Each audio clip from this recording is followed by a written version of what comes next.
So for us to be there and be the first movers and then starting to see competitive solutions come up in the next few years was actually really good validation. But with SolidWorks in particular, we really wanted them to license, and they kept on saying no. And so finally, and they were wanting us to write our own plugin.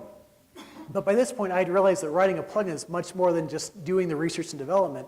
A huge challenge if you're a third party is getting the distribution or getting the awareness out there.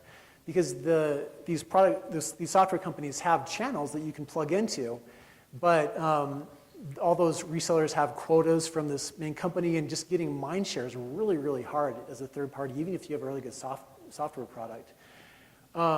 So I was like, I don't want to go down that road again. I've already done that twice. And we were just kind of at loggerheads. And finally, I realized that we could do something that was a lot cheaper. And there's this concept called a minimum viable product, which basically means to get a product out in the marketplace to validate whether there is a market there and to get feedback from your customers while expending as few resources as possible. So I thought, well, what if we, instead of writing everything from scratch, just had a way to import T-splines models made in T-splines for Rhino into SolidWorks so you could edit them so you wouldn't have to redo them.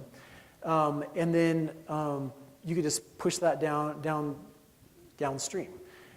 And so to do that, we hired a Ukrainian development team. So for once, we finally understood what our costs were for the product. And every time before, we had no idea how much anything would cost because we were doing all the research and development ourselves.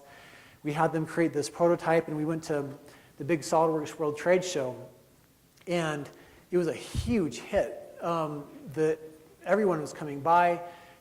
Doing these type of models that you can make in T-splines and SolidWorks was just insanely hard. Only experts could do that, and everyone just couldn't believe that inside SolidWorks they could see this T-spline model that was easily manipulable and looked really good.